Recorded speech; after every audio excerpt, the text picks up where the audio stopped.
Good evening. I just wanted to hop on here and do a quick review on American Horror Story Coven.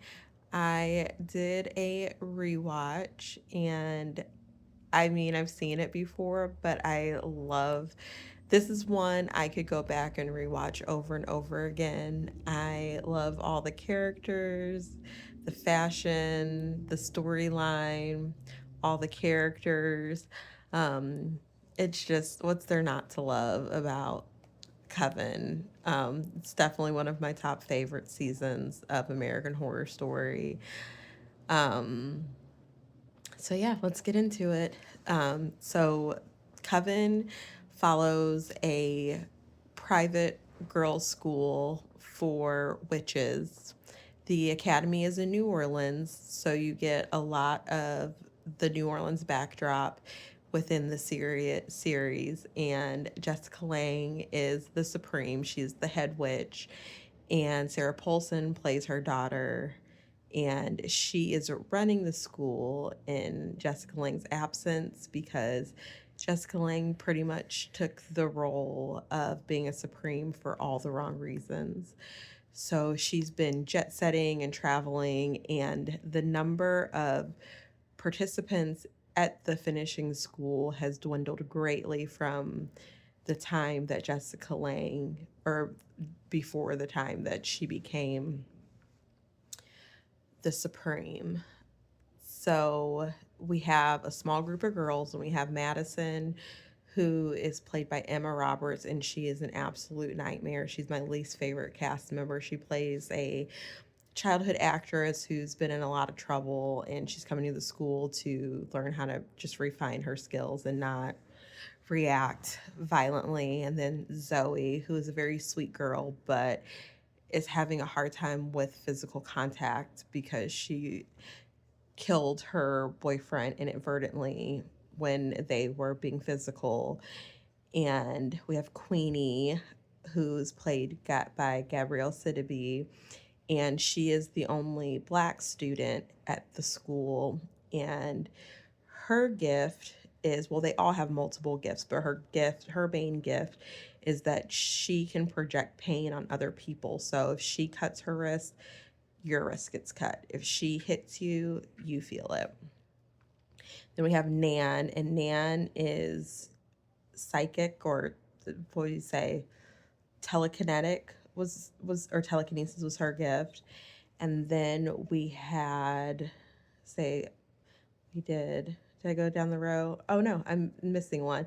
She doesn't show up at the school, or she isn't originally a student at the school, but she eventually is kind of brought under the wing of Sarah Paulson, Misty Day, and she is proven from the beginning to be a very strong witch. She actually can bring people back to life, and amongst many things, and she has healing powers as well. But she is reincarnated. She was murdered by her church and burned at the stake, but she does come back to life. So she is a very powerful, strong witch, an untrained witch on top of that. So the season begins with the beginning of the school year, and Madison and Zoe go to a party, and Madison ends up being drugged, and she ends up getting essayed while there, but she eventually wakes up, and as revenge, she blows up the party bus with all the frat boys that took advantage of her. And on the frat bus was a guy that Zoe met that she really liked, who's Evan Peters, but his name is Kyle on the show. So we literally open the season with a bang. And then we get a little bit further down the road, and Zoe, out of guilt, goes and visits Kyle's mom, and she feels really bad for her and how sad she is. So her and Madison decide to resurrect Kyle because he actually was the one who broke it up when Madison was being assaulted, and tried to save her and tried to figure out, hey, what the heck's going on here? So they end up resurrecting him, but of course it doesn't go right. And he comes out as, because they end up reassembling him with a bunch of different body parts. And he comes out almost in an animalistic state of confusion, and they can't do anything to help him. So they end up actually going to Misty Day to help heal him, and they leave him there, and she starts treating him and helping him with all these different salves and different ointments that she's created from the nature in the swamp. Well, and by the way, there's a lot of moving parts, but it does all eventually tie together. It's very well written, so stick with me. In the backdrop of all of the different personalities, all the witches, we have a major conflict between Marie Laveau. So they do some historical figures in the show as well. And if you don't know who she was one of the most powerful witches a long time ago in New Orleans. And till this day, people go to her grave and they leave a lot of things in memory of her or just souvenirs. And it's a sight to see. And then she is had a lifelong, at this point it's been a lifelong beef with Delphine Lulore, who in real life did torture and murder a ton of slaves, but it's not historically accurate because in real life she got away with it and she ended up running away to France. But in American Horror Story, we get some justice. And after she has tortured and mutilated Marie Laveau's lover, Marie comes back with a poison that ends up making her live a long life, but not in a good way, because after she gives her the poison, she's not done with her. She buries her and she has to live in solitude and is just absolutely miserable. So Jessica Lange is trying to get Marie Laveau's attention and ends up actually digging up Delphine. Well, Delphine has been buried for years and has no concept of how times have changed, and her racism is ablazing when she comes out of that grave. So, rightfully so, Jessica Lange makes her Queenie's slave. So, the show also delves a lot into Queenie trying to find Delphine's humanity and trying to make her see the error of her ways and that all the torture and death that she caused is unacceptable. And unfortunately, she never figures it out. And she ultimately ends up dying at the end as a result of her own hate. I won't spoil it for you, but she definitely never learns. And Queenie trying to find her way in the world of being a witch, she eventually goes under the wing of Marie Laveau because she feels like she'll never truly be part of the Coven. And she has, let me see, competing ideas of why, but ultimately she feels like because of the color of her skin, she'll never fully be part of the group. Now, Sarah Paulson is still running the school the whole series, but she also has a husband, and we later find out he is a witch hunter, and his job is to try to kill as many witches as he can. So he kind of lingers around the compound, and when he sees witches, he sets up things or scenarios, and we find out he's killing them, and he comes from a long line of witch hunters who will play a big role towards the end of the season because he will eventually be murdered or he will eventually kill himself as a result of a spell. And his father is obviously distraught. So he tries to take his revenge and it doesn't go well. So, for another historical character, the Axeman of New Orleans, who terrorized the city. And if you didn't play jazz music, he would have come into your home and he would have murdered you. And of course, Jessica Lange and the Axeman have a love affair. And she wants this to be her last great love affair because she is dying of cancer. So, when a Supreme starts losing her powers and starts becoming weak, that's how she knows a new Supreme is coming. So as she waits that moment in time, she says she wanted to have one final great love affair. Come to find out, she's been using him to try to get to the girls and to just do her bidding, to get his hands dirty, and that she is incapable of true love. So he ends up actually, I'm going to spoil that for you, he does kill her once he finds out that she's trying to set him up and she has no plans of having any type of life with him or what little life she has left. And she wants to kill all the girls so she can suck, or what would say, extract all their power and she can get another 30 years. So it's the back and forth. It's a push and pull because she does at some moments feel like she really does care about the girls. And then other moments you feel like she doesn't care about the girls. She just wants her power and she doesn't want to give up being the supreme. Now, Sarah Paulson is attacked by one of the witch hunters and she is blinded.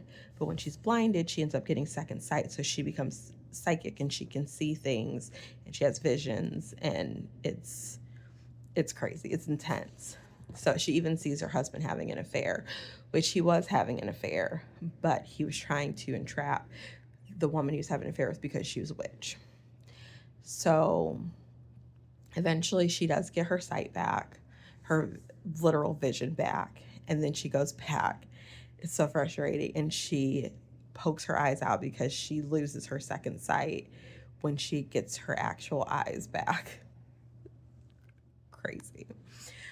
So once she loses that, she starts doing all these things to try to get her second sight and is just stressed and just worried because now they know the Coven's in trouble because between the witch hunters, Delphine, all the things, they know they're in trouble. Well, eventually the witch hunters do come and Marie Laveau is left standing alone.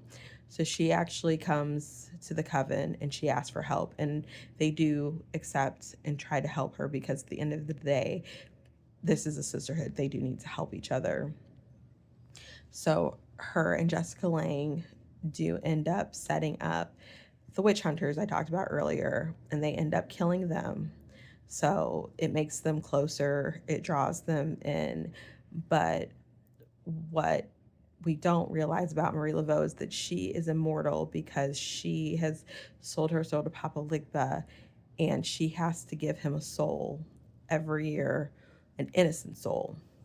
So she steals a baby, and she's been doing this for a long time, but she doesn't want to do it. So they end up actually drowning Nan. But Nan is actually, once she crosses over, she's happy to be on the other side because she's been miserable within the house for a long time. So then, with all the turmoil and everything going on, and we had another witch getting burned at the stake because Jessica Lange set her up to look like she did some things wrong that she didn't do. It's just a lot of backstabbing. It's a lot of things. But then we get to the point that we need to get this figured out, who is going to be the next Supreme. And after the Axeman murders Jessica Lange, Sarah Paulson finally says, look, we're going to do the 7 wonders. And the 7 wonders are tests to prove your gifts. And if you can do all of them, then you are the reigning Supreme. So all the girls compete, and we lose Misty Day because during the test of going to your personal hell, you have to come back before sundown or you're stuck there forever. And hers is just too emotional. She can't get out of. Zoe, we thought we lost in an accident. And then Madison, of course, makes everything more difficult. And she refuses to do one of the tests, or she refuses to help Zoe. So Sarah Paulson says she's going to throw her hat in the ring to become a Supreme. And the next test, they had to find something from a previous witch. And Madison didn't get what she wanted, and she storms off and says that she's leaving. Well, Kyle, the guy that they saved, has fallen in love with Zoe, and he wants her to bring Zoe back, and she refused to do so. So he chokes Madison, and Madison passes away. And then the final test, Sarah Paulson does, and she ends up completing the 7 wonders, and she really is the Supreme. I love that part because Jessica Lange, her mother, has been absolutely horrible to her. She's been a very neglectful mother. She was too hard on her. She was always ripping at her self esteem. So she got the chance to prove now her mother's gone, but this was what she needed to prove that she was worthy and that she did matter. And she actually gets her vision back at the end. So we end the series, or the season, sorry, not the series, with Sarah Paulson heading the Coven. She's the Supreme and she's running the school. And she decides to do a new story telling young girls to come to their school if they need to refine their magic and refine their skills. So they do get a ton of applicants. And then Zoe and Queenie are now on the council for the school. And then Marie Laveau and Delphine are both now trapped in an eternal damnation of Marie torturing Delphine for all eternity, forever, because she ends up losing her immortality. So I like that part because it's almost like a lesson that can be learned, like holding eternal grudges and what that really means to truly hate somebody so much. Um, so that was an interesting wraparound or full circle moment. But overall, it was a good season. It's every American Horror Story season is pretty good. I don't know which one I'm gonna go watch next, but there's 12, so I have a lot of watching to do. And please go check it out if you're just like needing something to watch. It's the weekend. It's a good binge. So I hope everybody has a good evening and a good night. Bye.